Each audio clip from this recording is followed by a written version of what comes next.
తెలంగాణలో లాక్డౌన్ ను 29 వరకు పొడిగించారు సీఎం కేసీఆర్. అయితే రాష్ట్ర వ్యాప్తంగా వైన్ షాపులు ఓపెన్ చేసేందుకు అనుమతించారు.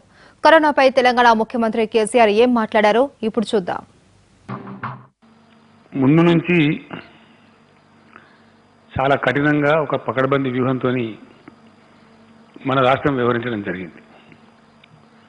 ఇందుకు ప్రత్యక్షమైనటువంటి ఉదాహరణ కరీంనగర్. అప్పుడు దేశంలో ఎవరికి కూడా కంటైన్మెంట్ అనే పదం తెలియదు, అసలు ఐడియా కూడా లేదు. ఈవెన్ గవర్నమెంట్ ఆఫ్ ఇండియా కూడా. మనం మొట్టమొదటి case first containment zone in India Karimnagar.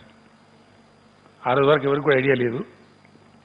అక్కడ సంభవించిన పరిణామం నేపథ్యంలో ఇండోనేషియన్ దేశస్తులు ఒకటే చోటికి 11 మంది రావడం, ఆ 11 మంది కూడా పాజిటివ్ రావడం, వాళ్ళు అక్కడ చాలా కాలం ఉండటంతో మేల్కొని ఢిల్లీ గవర్నమెంట్ కూడా హెచ్చరించి, కేంద్రాన్ని కూడా హెచ్చరించి మనం చాలా పకడ్బందీ చర్యలు తీసుకున్నాం. నేను వైద్య శాఖ మంత్రి రాజేందర్ గారికి, అక్కడ స్థానిక మంత్రి రాజేందర్ మన గంగుల కమలాకర్ గారికి, అట్లానే వైద్య శాఖ అధికారులకు, పోలీసు, ఆ జిల్లా కలెక్టర్ గారికి ప్రత్యేకమైనటువంటి అభినందనలు తెలియజేస్తా ఉన్నాను. అహోరాత్రులు కష్టపడి విత్ మినిమల్ లాసెస్, ఒక్క లైఫ్ కూడా పోకుండా, వితౌట్ ఏ సింగిల్ డెత్ కరీంనగర్ని మనం కాపాడగలిగాం. ఒక దశలో నేను కూడా వెళ్తా అంటే అక్కడ అధికారులు కావచ్చు, ఇక్కడ రాజేందర్ గారు కావచ్చు, మనం పోతే సీఎం పోతే రొటీన్గా ఉండే హడావుడి ఉంటుంది కాబట్టి వర్క్ డిస్టర్బ్ అయ్యే అవకాశం ఉంటుంది. అంటే నేను కూడా మానేసుకున్నా, ప్రయాణం పెట్టుకున్నామని కూడా మానుకున్నా. దాని రిజల్ట్ ఇప్పుడు కనపడతా ఉంది. We're 100% successful. చాలా బాగా జరిగింది. కంట్రీకే ఒక రోల్ మోడల్ అయినాం మనం కరీంనగర్ నుంచి. దాని నుంచి కేరళ కూడా చాలా ఉదాహరణలు తీసుకున్నారు.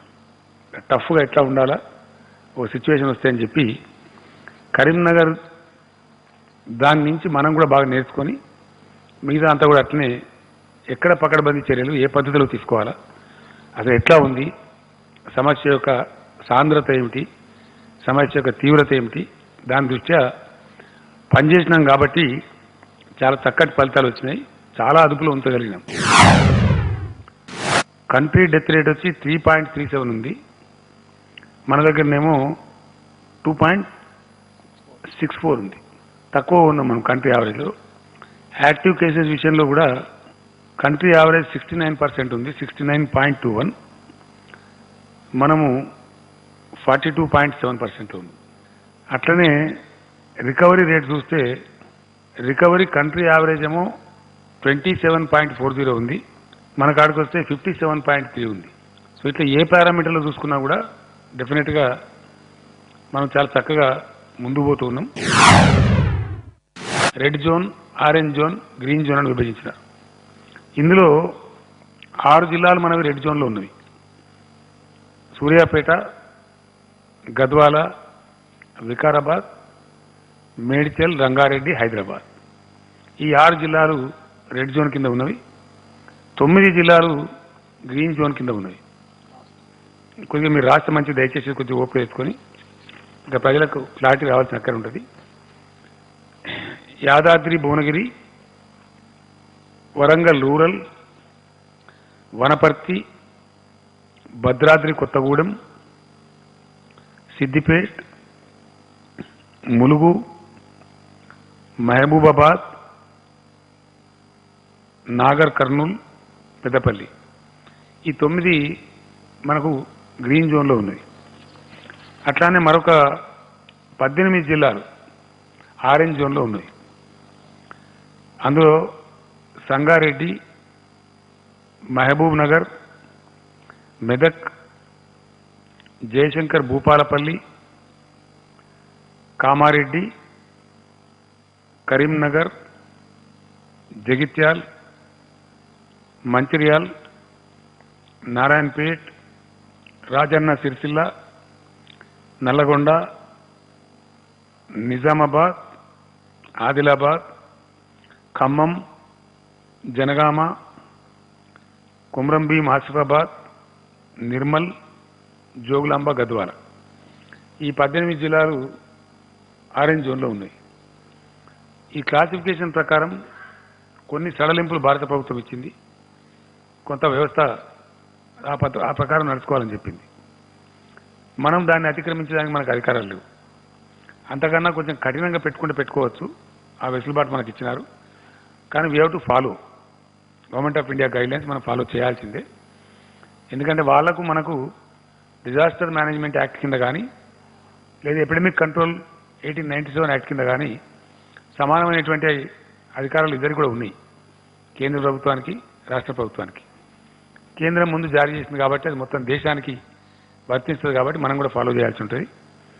ఇందులో ఒక దాదాపు 5-6 జిల్లాలు రేపటికే బహుశా గ్రీన్ జోన్లో, ఇవాళకైనా ఈ రోజుకి అవి గ్రీన్ జోన్లోకి పోతా ఉన్నాయి. కాకపోతే హెల్త్ మినిస్టర్ గారు కేంద్ర హెల్త్ మినిస్టర్ గారికి రాసి దాన్ని మళ్ళీ మార్చించారు అధికారికంగా. అట్లా మారుస్తూ ఉంటారు. ఆ ప్రకారంగా ఎప్పుడు పోతే రాజేంద్ర గారు నెక్స్ట్ 11 డేస్లో ఈ 18 డిస్ట్రిక్ట్స్ కూడా గ్రీన్ జోన్లోకి పోతాయి. సార్ నేను ఇందాక చెప్పిన దానిలో గద్వాల ఆరెంజ్ జోన్లో ఉంది, వరంగల్ అర్బన్ రెడ్ జోన్లో ఉంది. చిన్న చేంజ్. నెక్స్ట్ 11 డేస్లో ఈ 18 జిల్లాలన్నీ కూడా గ్రీన్ జోన్లోకి పోతున్నాయి. కంటైన్మెంట్ ఏరియాస్ రాష్ట్రంలో ఇప్పటి వరకు ఒక 35 ఉన్నాయి.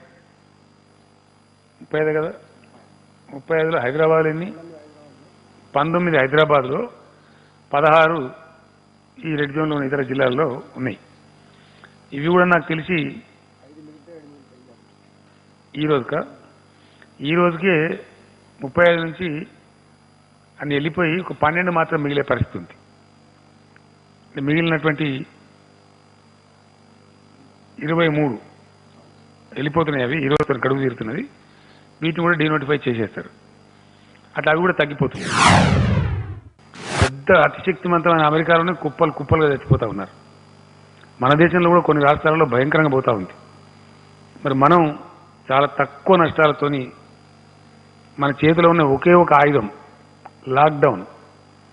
అంటే భౌతిక దూరాన్ని పాటిస్తూ, దాన్ని సోషల్ డిస్టెన్స్ అని రాస్తున్నారు, కొంచెం బాగలేదు పదము, భౌతిక దూరం అని రాద్దాం. దయచేసి నేను మీకు కూడా రిక్వెస్ట్ చేస్తా ఉన్నా. అది సాంఘిక బహిష్కరణ లాగా సోషల్ డిస్టెన్స్ అంటే అక్కడ కాకుండా భౌతిక దూరాన్ని పాటిస్తూ ఫిజికల్ డిస్టెన్స్ పాటిస్తూ మనం బాగా విజయం సాధించినాం, నియంత్రణలో ఉంచుకోగలిగినాం. ఇంకా కొంచెం పంటి బిగు ఉన్నో ఒంటి బిగు ఉన్నో ఇంకా కొంచెం ముందుకు పోతే మనకు డెఫినెట్గా విజయం వచ్చే ఆస్కారం ఉంటుంది. తక్కువ నష్టాలతోని మన రాష్ట్రం, మన సమాజం బాగుపడే అవకాశం ఉంటుంది. యావత్తు వైద్య ప్రపంచం, గొప్ప గొప్ప శాస్త్రవేత్తలు వెలిబుచ్చుతున్నటువంటి అభిప్రాయం ఏంటంటే ఒక 70 days సైకిల్ మనం పాస్ అయినట్టయితే, ఎక్కువ ఇబ్బందులు, ఎక్కువ ట్రాన్స్మిషన్ లేకుండా పాస్ అయినట్టయితే చాలా వరకు అది కంట్రోల్ అయ్యి మన స్వాధీనంలోకి అది వచ్చే అవకాశం ఉంటుంది. మనకు అప్పర్ హ్యాండ్ వచ్చే, మన వైద్య శాఖకు అప్పర్ హ్యాండ్ వచ్చే అవకాశం ఉంటుంది. అడపా ఏదో అక్కడో కేసు వస్తే స్పొరాడిక్గా కంట్రోల్ చేసుకోవచ్చు, చాలా సులభంగా ఉంటుంది. కాబట్టి దాన్ని పాటించాలని చెప్పి చెప్తున్నారు. ఎట్లాగో మనం ఇంత కష్టపడ్డాం, ఇప్పుడు మొత్తం మనకు రాష్ట్రం అంతా ఫ్రీ అవుతా ఉంది. ఓన్లీ రాజధాని మట్టుకే ఈ 3 జిల్లాలే మనకు తేడాగా ఉన్నాయి. కాబట్టి చాలా ఖచ్చితంగా దీన్ని మనం కాపాడుకునే ప్రయత్నం జరగాలి. అందుకోసం యావత్ రాష్ట్రంలో 2 విషయాలు నేను స్పష్టంగా మనం చేస్తా ఉన్నా. కొంతమంది కోపం రావచ్చు నా మీద, కానీ మెజారిటీ ప్రజలు నిన్న మొన్న కూడా టీవీ ఛానల్ చేస్తే ఖచ్చితంగా లాక్డౌన్ పొడిగించాలని చెప్తున్నారు. నేను చాలామందితో మాట్లాడితే వాళ్ళు అది కూడా చెప్తున్నారు. గౌరవ శాసనసభ్యులను, మంత్రివర్గ సభ్యులను, ఇలా మంత్రిమండలిలో కూడా అదే అభిప్రాయం వచ్చింది. మనం ఏదైనా తక్కువైతే బతకచ్చు కానీ మనుషులను పొడగొట్టుకోవద్దు, ఇప్పటికి బాగున్నాం, ఇది ఇట్టే కొనసాగాలి, కఠినంగా ఉండాలని చెప్పడం జరిగింది. అందువల్ల not regard to the government of India dead line 29th మే వరకు మన రాష్ట్రంలో లాక్డౌన్ పొడిగిస్తా ఉన్నాం. ఖచ్చితంగా దాన్ని సీరియస్గా అమలు చేస్తాం. కర్ఫ్యూ, నైట్ కర్ఫ్యూ రాష్ట్రం అంతా కూడా ఉంటుంది ఎట్ ఎనీ కాస్ట్. కానీ మెజారిటీ ప్రజలు నిన్న మొన్న కూడా టీవీ ఛానల్ చేస్తే ఖచ్చితంగా లాక్డౌన్ పొడిగించాలని చెప్తున్నారు. నేను చాలామందితో మాట్లాడితే వాళ్ళు అది కూడా చెప్తున్నారు. గౌరవ శాసనసభ్యులను, మంత్రివర్గ సభ్యులను, ఇలా మంత్రిమండలిలో కూడా అదే అభిప్రాయం వచ్చింది. మనం ఏదైనా తక్కువైతే బతకచ్చు కానీ మనుషులను పొడగొట్టుకోవద్దు, ఇప్పటికి బాగున్నాం, ఇది ఇట్టే కొనసాగాలి, కఠినంగా ఉండాలని చెప్పడం జరిగింది. అందువల్ల not regard to the government of India dead line 29th మే వరకు మన రాష్ట్రంలో లాక్డౌన్ పొడిగిస్తా ఉన్నాం. ఖచ్చితంగా దాన్ని సీరియస్గా అమలు చేస్తాం. కర్ఫ్యూ, నైట్ కర్ఫ్యూ రాష్ట్రం అంతా కూడా ఉంటుంది. ఎట్ ఎనీ కాస్ట్ 7 PM తర్వాత సీరియస్ కర్ఫ్యూ ఉంటుంది. దయచేసి దాన్ని ఖచ్చితంగా మనం ఫాలో కావాలి. ఎట్టి పరిస్థితులలో 6 o'clock వరకే అందరూ కూడా పనులు ముగించుకొని, పర్చేజింగ్స్ కానీ ఇతర కార్యక్రమాలు కానీ ముగించుకొని 6 to 7 లోపల పావులకు 7కే ఇళ్లలోకి చేరుకోవాలా. లేదంటే పోలీస్ చర్యలు తీసుకుంటారు. మనకు చాలా ఇబ్బందులు వచ్చే ఆస్కారం ఉంటుంది. ఆ విషయంలో కఠినంగా ఉంటారు. దయచేసి ప్రజలు సహకరించాలని కోరుతా ఉన్నా. 10వ తరగతి పరీక్షలు మధ్యలో ఆగిపోయినాయి. 3 పరీక్షలు జరిగినాయి. 8 పరీక్షలు జరగవలసింది. ఆ 8 పరీక్షలు నిర్వహిస్తాం. ఇంతకుముందు హైకోర్టు వాళ్ళు ఆర్డర్ ఇచ్చినారు. సో హైకోర్టు ఏ నిబంధనలు చెప్తే ఆ నిబంధనలు ఫాలో చేస్తే ఎగ్జామ్ కండక్ట్ చేస్తాం, చేయాలి. ఎందుకంటే మనకు 2500 వరకు ఇంచుమించుగా సెంటర్స్ ఉన్నవి. వాటిని అవసరమంటే 5000 చేస్తాం, 5500 చేస్తాం. తక్కువ విద్యార్థులు ఒక హాల్లో 15-20 మంది మాత్రమే విద్యార్థులు ఉండేటట్టు, ఈ భౌతిక దూరం పాటించేటట్టు, హాల్స్ అన్ని శానిటైజ్ చేసేటట్టు, అట్లానే ఆ పిల్లలకు వాళ్ళకు శానిటైజేషన్ కానీ మాస్కులు కానీ అవన్నీ ప్రొవైడ్ చేసి విద్యాశాఖ మంత్రి గారు స్టెప్స్ తీసుకుంటారు. ఆ రకంగా క్యాబినెట్ ఈరోజు డిసైడ్ చేసి మన అడ్వకేట్ జనరల్ గారికి ఆదేశాలు ఇచ్చింది. ఇమీడియట్గా కోర్టులో అప్లై చేయమని చెప్పినాం. సీజే గారు ముందు అప్లై చేసి పర్మిషన్ తీసుకోమన్నాం. కోర్టు కూడా మాకు పర్మిషన్ ఇస్తుందని చెప్పి భావిస్తూ ఉన్నాం. వెంటనే తీసుకొని, ఇక్కడ పిల్లలు టెన్షన్లో ఉన్నారు పాపం వాళ్ళు, పిల్లల తల్లిదండ్రులు కూడా అన్ని జాగ్రత్తలు, వాళ్ళకు ఆర్టీసీ బస్సులు ఏర్పాటు చేస్తాం, తీసుకుపోతాం, తీసుకొస్తాం. ధనవంతుల పిల్లలు ఉంటే స్పెషల్ పాసులు వాళ్ళ కార్లకు కూడా ఇస్తాం. ఇవన్నీ ఏమేమి జాగ్రత్తలు తీసుకొని ఇటువంటి ఇబ్బందులు లేకుండా ఎస్ఎస్సి పరీక్షలు కూడా కోవిడ్ నిబంధనలు పాటిస్తూ ఖచ్చితంగా మే నెలలోనే కంప్లీట్ చేస్తాం. ఈ న్యాయవాదుల్ని, యువ న్యాయవాదుల్ని, పేద న్యాయవాదుల్ని కొంచెం ఆదుకోవాలని చెప్పి ప్రభుత్వం నిర్ణయించింది. ఎందుకంటే ఇటువంటి కష్ట సమయంలో ఎవరికైనా ప్రభుత్వమే అండదండ ఉండగలుగుతుంది కాబట్టి దానిలో ఒక 25 కోట్ల రూపాయలను వాళ్ళకు మంజూరు చేసినాం. ఒక ట్రస్ట్ లాగా ఏర్పాటు చేసి దానికి మన అడ్వకేట్ జనరల్ గారు ప్రసాద్ గారు చైర్మన్గా, ఫైనాన్స్ సెక్రటరీ గారు ఒక సభ్యుడిగా, మన న్యాయశాఖ సెక్రటరీ సంతోష్ రెడ్డి గారు ఒక సభ్యుడిగా, ఒక ట్రస్టీగా ఏర్పాటు చేసినాం. ఈ డబ్బులు మన రాష్ట్ర హైకోర్టు చీఫ్ జస్టిస్ గారి ఆధ్వర్యంలో ఎక్కడేం తప్పులు పోకుండా ధర్మంగా ఎవరికైతే సాయం అందవలసి ఉందో ఆ రకంగా దాన్ని వాళ్ళకు వితరణ చేయమని చెప్పినాం. తక్షణంగా 15 crores రిలీజ్ చేస్తా ఉన్నాం. ఈరోజు రిలీజ్ చేశాం. ఫైనాన్స్ సెక్రటరీకి ఆదేశం ఇచ్చాం. తెలంగాణలో ఉండేది రైతు రాజ్యం, చిల్లరగాల రాజ్యం లేదు. రైతులను ధనవంతులను చేసేదాకా, రైతుల అప్పులు తీరేదాకా, రైతులు తమ పెట్టుబడి తమే జేబులో నుంచి ఖర్చు పెట్టుకునేదాకా ఈ ప్రభుత్వం విశ్రామం తీసుకోదు, ఈ ప్రభుత్వం ఊరుకోదు. కాబట్టి ఉచిత కరెంటు కూడా 24 గంటల ఉచిత కరెంట్ ఇచ్చే ఒకటే ఒక రాష్ట్రం ఇండియాలో తెలంగాణ. ఏ రాష్ట్రంలో కూడా ఇయ్యరు. రైతులకు ఉచిత కరెంట్ ఇచ్చేది 3 రాష్ట్రాలని. అందులో మద్రాసు అంటే తమిళనాడు, ఏపీ, తెలంగాణ. కర్ణాటక కూడా ఇస్తారు ఈ మధ్య అని చెప్పిన నాకు కరెక్ట్ ఇన్ఫర్మేషన్ లేదు. 8 hours సార్, బట్ ఫ్రీయా? టోటల్ ఫ్రీ పవర్ మన దాకా లేదు, but I have to checkup. అది ఎక్కడ కూడా 8 గంటలు, 9 గంటలు, 6 గంటలు ఇస్తారు తప్ప మిగతా టైంలో ఇయ్యరు. 24 hours high quality power without charging single నయా పైసా ఇచ్చే ఒకటే ఒక రాష్ట్రం తెలంగాణ. మా కమిట్మెంట్ ఉంది. ఎందుకంటే రైతులు ధనవంతులు కావాలి, గ్రామీణ ఆర్థిక వ్యవస్థ పరిపుష్టం కావాలి. మాకు ఆ కమిట్మెంట్ ఉంది. ఎవడో వెళ్ళే చెప్తే మేము చేయం, మేము మాట ఇచ్చినాం, చేస్తాం అంతే. కాంగ్రెస్ పార్టీ ఇంకో డంబాచారం చెప్పింది. 2 లక్షల రుణం ఏకబిగిన మాఫీ చేస్తామన్నారు. ఇది వరకు దిక్కులేదు. ఏకబిగిన లేదు, 2 బిగినలు లేవు. మాఫీ చేయలే. మధ్యప్రదేశ్లో నరికింది ఆడ చేయలే, పంజాబ్లో నరికింది ఆడ చేయలే, ఛత్తీస్గఢ్ చెప్పింది అక్కడ చేయలే, రాజస్థాన్లో చెప్పింది అక్కడ చేయలే. ఇది వీళ్ళ తర్వాయి. వీళ్ళు సిగ్గు లేకుండా ఇక్కడ దీక్షలు పడతారు. వీళ్ళని చూసి గోల్మాల్ అవుతారు. 7,000 సెంటర్లలో 7,000 పైచిల్ సెంటర్లలో ధాన్యం కొంటున్నారు. ఎన్ని చోట్ల వీళ్ళు చేసేది? కొంతమంది తాలుగాలు పోయి తాలు ఉన్నదని, కొంతమంది తలమాసిన వాళ్ళు పోయి ఇంకేదో ఉన్నదని మాట్లాడతారు. అంటే ఈ రాష్ట్రంలో ఒక చిల్లర రాజకీయం, చీప్ పాలిటిక్స్ అలవాటైంది. బతుకమ్మ చీరలు మంచితే తగలబెడతారు, పక్కకు పొల్లు పోసి దాన్ని తగలబెడతారు. అంటే ఏమన్నట్టు అది? ఎవడన్నా మెడ మీద తలకాయ ఉండే రైతు దానిని తగలబెడతాడండి? 7,000 సెంటర్లలో ఎంతమంది తగలబెడుతున్నారు? 5 లక్షల మంది రైతుల దగ్గర ఉన్నాం ఇప్పుడు ధాన్యం. 5,60,000 మంది రైతుల దగ్గర కొన్నాం ఇప్పటికీ. అందులో ఈ తగలబెట్టే విధవలు ఎంతమంది? వాళ్ళు ఎందుకు తగలబెట్టాలా? ఇంకోటి ఏంటంటే, ఇంత పెద్ద పాలసీ తీసుకొని 35,000 కోట్ల రూపాయలు గ్యారంటీ ఇచ్చి ఈ క్లిష్ట సమయంలో ప్రభుత్వం 100% ధాన్యం కొనే పద్ధతి పెద్దదా పాలసీ? ఈ చిల్లరగాడు కూడా వచ్చి చెప్పే పద్ధతి పెద్దదా? రైతాంగం ఆలోచించాల. ఇదేం దరిద్రం అండి? మరణాలు కావాలండి రాష్ట్రంలో. మీ రాజకీయం పాడుగాను. ఇదేం దిక్కుమాలే రాజకీయం అండి? మరణాలు లేవట. మరణాలు కావాలని కోరుతారని తలకాయ. ఇది ధర్మమేనా? ఇంకోటి ఏంటంటే, దీనిలో ఈ వైరస్ చాలా మినిమం కామన్ సెన్స్ ఉంటే అర్థమవుతుంది. ఇంత పరిశోధన అవసరం లేదు. It's very serious dreadful virus. అది పట్టిందంటే మనిషి చస్తాడు, బతకడు. ఏ గవర్నమెంట్ అయినా దాచిపెడతారా? సాధ్యం అవుతుందా? దేని దాచిపెట్టినా సాగుని దాచిపెడతారా? సత్య కాల పెడతాం, లేదా బొంద పెడతాం, ఊరికి తీసుకుపోతాం, అవన్నీ ఉంటాయి. సాగుని ఎవడని దాచిపెట్టగలుగుతాడా? ప్రెస్ రిపోర్ట్ కాదా? ఇంత తెలివి తక్కువ మాట్లాడతారా? నాకు అర్థం కాదు. అసలు ఏం అవసరం ప్రభుత్వానికి? ఏమక్కర్లేదండి. ఏం చేయాలనో మాకు తెలుసు కదా. మమ్మల్ని ప్రజలు బాధ్యతలు పెట్టిండ్రు. ఎట్లా కంట్రోల్ చేసుకోవాలి, రాష్ట్రాన్ని ఎట్లా కాపాడుకోవాలి, ప్రజలు ఎట్లా కాపాడుకోవాలి, పేదలను ఎట్లా కాపాడుకోవాలి మాకు తెలియదా? ఇంకో బాధ ఏం కలుగుతుందంటే, మేము మా కమిట్మెంట్ ఉంది, ఎస్ చెప్పినామంటే 100% చేసి తీరుతాం, 100% చేస్తాం. కొన్ని పేపర్లు రాస్తున్నాయి, రైతు బంధు అందరికి ఇస్తారా? 100% ఇస్తాం. తగ్గిస్తారా? ఎక్కిస్తారా? ఎట్టి పరిస్థితులు ఎక్కియం.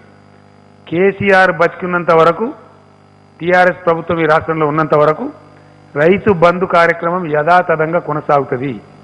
No change at all. పేపర్లు కూడా దయచేసి రాయకండి. మీ టైం వేస్ట్ చేసుకోకండి, మీ ఇంకు వేస్ట్ చేసుకోకండి. I'm making the government policy very clear. ₹1 కూడా తగ్గించాం. రైతు బంధు యథాతథంగా కొనసాగిస్తాం. వర్షాకాలం పంటకు కూడా 7,000 కోట్ల రూపాయలు బాజాప్తా ఇస్తాం. వాళ్ళకి పంటకు అందేటట్టు మంచిగా ఇస్తాం. బడ్జెట్ ఈ సందర్భంలో ఫైనాన్స్ మినిస్టర్ గారు ప్రకటించినారు, 25,000 వరకు రుణమున్న వాళ్ళందరికీ ఒకటే స్టోక్లో మాఫీ చేస్తామని. అది 5.5 లక్షల మంది రైతులకు లాభం జరుగుతుంది. దానికి కావాల్సిన 1,200 కోట్ల రూపాయలు రేపే రిలీజ్ చేస్తా ఉన్నాం. ఫ్రమ్ టుమారో ఆన్వర్డ్స్ 2-3 రోజుల్లో వాళ్ళ బ్యాంకులో జమ అయిపోతాయి చెక్కులు. రైతులకు ఎటువంటి ఇబ్బంది లేదు. అది కూడా ఒక 5.5 లక్షల మంది రైతులకు వాళ్ళకు అద్భుతంగా అందుతుంది. అంతటా కూడా మద్యం షాపులు తెస్తారు. ఈ రెడ్ జోన్ జిల్లాలో కూడా తెస్తారు. కాకపోతే ఏంది, ఇక్కడ ఒక 15 షాపులు మాత్రం తెరవరు. కంటైన్మెంట్ జోన్స్లో 15 షాప్స్ ఉన్నాయి. మన దగ్గర 2,000 ఉన్నాయి సార్, కాదు తక్కువనే, 2,300 చిల్లనే ఉన్నాయి. 2,200 చిల్లర చెప్పాను. 2,200 ఆడ షాప్స్ ఉన్నాయి. అందులో ఒక 15 షాప్స్ మాత్రం తెరవరు, మిగిలిన షాపులను తెరుస్తారు. కానీ బార్లు, పబ్బులు, క్లబ్బులు నో, ఇటన్నీ కాస్త వాటిని అనుమతించారు. ఈ మద్యం ధరలు కూడా కొంచెం పెంచుతూ ఉన్నాం. 16% పెంచుతాం యావరేజ్గా. అది ఏం లెక్క చేసిన ఇంతకుముందు కదా. తక్కువ, అది ఒక స్లాబ్ తక్కువ రేట్ ఉండేటి ఉంటే చీప్ లిక్కర్ అంటారు దాన్ని. దాని మీద 11% పెంచుతారు. మిగిలిన వాటి మీద కొద్దిగా ఎక్కువ పెంచి ధనవంతుల దగ్గర ఎక్కువ తీసుకుంటారు. దాని ఉన్నదేంటి ఇక దాచిపెట్టి ముసుగులో కుదిరాటది. పేదలు తాగే దాని మీద 11% ఉంటుంది. 11% తక్కువ ధరలు దొరుకుతుంది. మిగిలిన దాని మీద కొంచెం ఎక్కువ ధర ఉండి మొత్తం మీద యావరేజ్ మటుకు 16% ఉంటుంది. 16% పెంచుతారు. వైన్ షాప్స్ వాళ్ళకు నా హెచ్చరిక, వైన్ కొనుక్కునే వాళ్ళకు కూడా నా హెచ్చరిక, ఎట్టి పరిస్థితులలో భౌతిక దూరం పాటించాలి. మీరు నేను టీవీలో బ్రతిమాలుతున్నా, రేపు దిగింది ఫోటోలు. ఎందుకంటే దొరికితే మటుకు ఒకటే క్షణంలో క్యాన్సిల్ చేస్తాం, వెంటనే మూసేస్తాం. గంట లోపలనే ఆర్డర్ ఇచ్చి బంద్ చేస్తాం. దొరుకుతుంది కదా మీకు, 12 గంటలు కుల్ల ఉంటుంది, కొనుక్కోరాదా? గంట గడబడేందుకు నాకు అర్థం కాదు. తెలంగాణ సమాజంలో కొంచెం డిసిప్లిన్ చూపెట్టాలి మనం. మన వైద్యులు కష్టపడుతుండ్రు, అహోరాత్రులు తిప్పలు పడతారు. సో అటువంటి సందర్భంలో దాన్ని చాలా గొప్పగా ఉపయోగించుకోవాలి తప్ప మీకు తెరిచింది అయిపోయి ఇంకేడిపోతుంది ఉరుకుతుందా? కాబట్టి అంత ఆగమాగంలో ఒకరి మీద ఒకటి పడి కొంతమంది ఎన్ని గంటలకు 10 గంటలకు షాపు మార్నింగ్ 10 to 6 ఉంటుంది. కొనుక్కోవచ్చు కదా, ఏముంది 3 గంటలకు కొనుక్కో 4 గంటలకు కొనుక్కో ఒకటే పాటు జమ అంతా కంగాలు పని చేసుకోన్నా ఏమక్కర్నది అట్లా. సో కాబట్టి ఆ పిచ్చి కాకుండా పిచ్చి చేస్తే మటుకు డెఫినెట్ క్యాన్సిల్ చేస్తాం. టీవీలు గ్యారంటీ చూపెడతాయి, రేపు గ్యారంటీ నేను కూడా చూస్తా. టీవీ చూసినప్పుడు మాత్రం క్యాన్సిల్ అయితే అయిపోతుంది, ఇక అనవసరంగా నష్టపోతారు. కాబట్టి షాప్ ఓనర్లు కూడా దానికి ఆ దూరం పాటించినట్టు కొంత క్రమశిక్షణ, ఎందుకంటే ఇది డేంజరస్ బీమారి, ఇబ్బంది ఉంటుంది. షాప్ ఓనర్లకు నేను రిక్వెస్ట్ చేస్తున్నాను, దయచేసి అక్కడ కొంచెం శానిటైజర్ సిస్టమ్ పెడితే మీకు వ్యాపారం జరుగుతుంది, ప్లస్ రెండవది ఈ ఎఫెక్ట్ కాకుండా ఉంటుంది. అనేక లక్షల జీతాలు అమ్ముతారు పర్ డే. మాస్కులు తప్పనిసరి ధరించండి. మాస్కులు అంటే ఏదో ఇట్లాంటి మాస్కే కానక్కర్లేదు, మామూలుగా మన ఇంట్లో కాటన్తో తయారు చేసుకోవచ్చు. ఇప్పుడు 1 కోటి మాస్కులు అయితే రాజేందర్ గారు పంపిణీ చేపిస్తారు షార్ట్ పీరియడ్లో. ఆర్డర్ ఇచ్చారు కదా, ఆర్డర్ ఇచ్చినారు. ఆ వృద్ధ పేషెంట్లకు వాళ్ళకి ఆల్రెడీ వస్తాయి. మిగిలిన వాళ్ళకి మటుకు దయచేసి మీరు తయారు చేసుకోండి. టవల్ కట్టుకోవచ్చు, ఏముంది దాని పెద్ద, మనం పంచెలు ఉంటాయి కదా మామూలు కాటన్ పంచెలు కూడా కట్టుకోవచ్చు. అట్లా పెద్ద ఇబ్బంది లేని ఇది ఉంటుంది. ఇప్పుడు ప్రైమ్ మినిస్టర్ గారు కట్టుకుంటుంది మంచిగా, దానికి విలేకరుల సమాజం కనబడుతుంది. ఆయన కట్టడానికి కట్టుకుంటే అయిపోయాడు, ఏమున్నది. బహుశా రేపేళ్ళ నుంచి నేను కూడా కట్టుకుంటా, 6లో వస్తే. ఆ ప్రకారంగా మాస్క్ కంపల్సరీ ధరించాలి. కొద్ది కష్టపడితే బయటపడే ఆస్కారం మనకు ఎక్కువ ఉంది. ఎట్టి పరిస్థితులు ఇప్పుడు ఆర్టీసీ స్టార్ట్ చేయం. 15th ఒక మాట చెప్తా మళ్ళీ నేను, please bear with me. RTC సర్వీసులు ఇప్పుడు స్టార్ట్ కావు, ఎందుకంటే పబ్లిక్ ట్రాన్స్పోర్ట్ను కేంద్ర ప్రభుత్వం నిషేధించింది. ఓన్లీ గ్రీన్ జోన్లు అని చెప్పిండ్రు. ఫర్ ఎగ్జాంపుల్ మనకు ఈజీగా అర్థం కావాలంటే సిద్దిపేట జిల్లా గ్రీన్ జోన్ ఉంది, కానీ పక్క జిల్లా లేదు. మరి యాడ తిప్పాలా బస్సుగా? కాబట్టి మనకు 9 గ్రీన్ డిస్ట్రిక్ట్స్ ఉన్నాయి, అవన్నీ ఇసిరేసినట్టు ఉన్నాయి. కొద్ది రోజులలో నాకు తెలిసి బహుశా ఈ 18 ఆరెంజ్ ఏవైతున్నాయో అవన్నీ కూడా గ్రీన్ జోన్లు అవుతున్నాయి రాబోయే కొద్ది రోజులలో. మంత్రి గారు రాజేందర్ గారు రేపేలుండే హెల్త్ సెక్రటరీ, సెంట్రల్ హెల్త్ సెక్రటరీతో మాట్లాడి అది చేంజ్ చేపిస్తారు, వాటి స్టేటస్ మారుతుంది. మారితే 15th నాడు రివ్యూ మీటింగ్ ఉంది నా దగ్గర. మళ్ళొకసారి చెప్తున్నా, నో కన్ఫ్యూజన్. 15th నాడు రివ్యూ మీటింగ్లో ఆ తర్వాత హైదరాబాద్లో కూడా షాపులు తెరిచే ఆస్కారం ఉంటుంది. పేదలు నిరుపేదలు పాపం పని లేదు, వలస కూలీలు కావాల టికెట్ ఛార్జ్ పెట్టింది, రైలు టికెట్ ఛార్జ్, అది అన్యాయం. తెలంగాణలో మేము కడుతున్నాం, నేనే కట్టిన, ఇయ్యాలని కట్టిన 4 కోట్ల రూపాయలు. ఈ ట్రైన్ పంపడానికి అడ్వాన్స్ కట్టడానికి కట్టి 4 కోట్లు కట్టిన, రిలీజ్ చేసి పొద్దునే కట్టిన వేళ. ఇంత అన్యాయం ఉంటుందండి? రైల్వే ఛార్జీలు ఇచ్చేంత డబ్బు కేంద్రం దగ్గర లేదా? ఇంత అధ్వానమా? ఏం ఖర్చు అవుతుంది నాకు అర్థం కాదు. ఎంత అధ్వానం అంటే సిగ్గుపోతుంది. నేను ఆయనకు మాట్లాడిన, ఆయన పేరు నేను మన సౌత్ సెంట్రల్ పీయూష్ గోయల్, సరే పొద్దున మాట్లాడాను. గజానన్ మాల్యాను ఆయన south central railway general manager. ఏదైనా టికెట్ ఏం సంగతి అంటే రిజర్వేషన్ 30 రూపాయలు అట, 20 రూపాయలు రిజర్వేషన్. స్పెషల్ ట్రైన్ వేసినందుకు 30 రూపాయలు. నేను ఏం దిక్కుమాలని ఛార్జ్ అయ్యాను, నువ్వు కన్సిడర్ ఇచ్చి నేను మెడిసిన్ నాకు అర్థం కాదు. ఇదే తందు దొరికిన అదే వసూలు చేస్తాను, నాకు అర్థం కాదు. Reservation charge 20 rupees, special train అనేది 30 రూపాయలు. ఇది ఏం పద్ధతి? మొత్తం రైలు బందే ఉండే ఇప్పుడు దేశమంతా.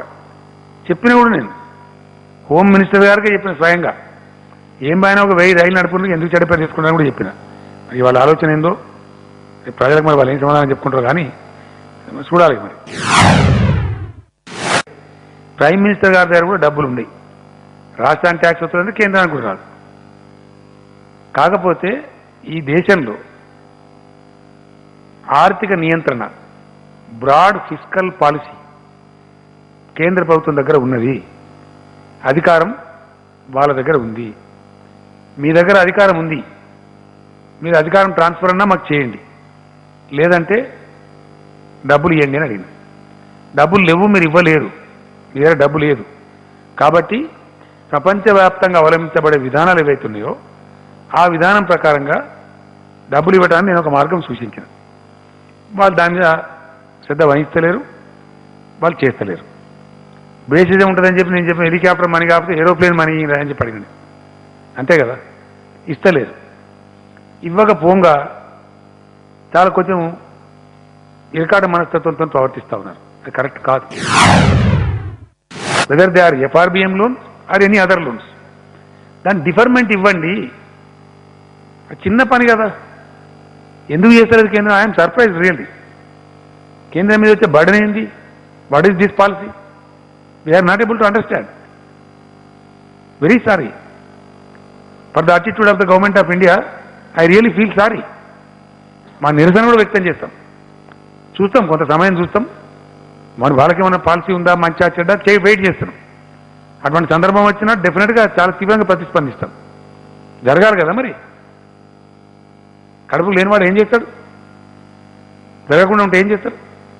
మీరు ఇవ్వండి, లేదు మాకు అధికారాలు ఇవ్వండి, మేము తెచ్చుకుంటాం, మేము మాట్లాడుకుంటాం, మేము అధికారం వదిలిపెట్టాం, మా దగ్గర పెట్టుకుంటాం అంటే కరెక్ట్ కాదు.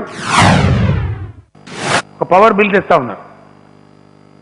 ఈఆర్సీలను అపాయింట్ చేసే అధికారం మనకుంది. ఇప్పుడు దాన్ని తీసేస్తారట, సెంట్రల్ గవర్నమెంట్ అపాయింట్ చేస్తారు. ఇదేమన్యాయం అండి? ఇంతకుముందున్న కాంగ్రెస్ ప్రభుత్వం కంకరెంట్ లిస్ట్, అంటే రాష్ట్రాలకు కేంద్రానికి మధ్యలో ఉండేటువంటి కంకరెంట్ లిస్టులో ఉన్నాయన్నీ తీసి మొత్తం సెంట్రల్ పవర్స్లో పెట్టి పడేశారు. వాళ్ళు ఒక్కాకంటే వీళ్ళు రెండాకులాగా ఉన్నారు. మొత్తం సెంట్రలైజ్ చేస్తారు వీళ్ళు కూడా, BJP government, which is not correct. ఇది ఫెడరల్ స్ఫూర్తికి విఘాతం 100%. As states we will cry, whatever the government is there we will shout. It's our right. ఎందుకంటే ఈ పద్ధతి కాదు. ఎలక్ట్రిసిటీ బిల్ ఏదైతే కేంద్రం తెస్తా ఉందో మేము చాలా స్ట్రాంగ్గా అపోజ్ చేయబోతాం. రేపు పార్లమెంట్లో కూడా భూమి ఆకాశంతో ఒకటి చేస్తాం. అది పాస్ కానీ ఆ బిల్లు, అది డ్రాకోనియన్ బిల్, కంప్లీట్ ఫెడరల్ స్ఫూర్తికి విఘాతం.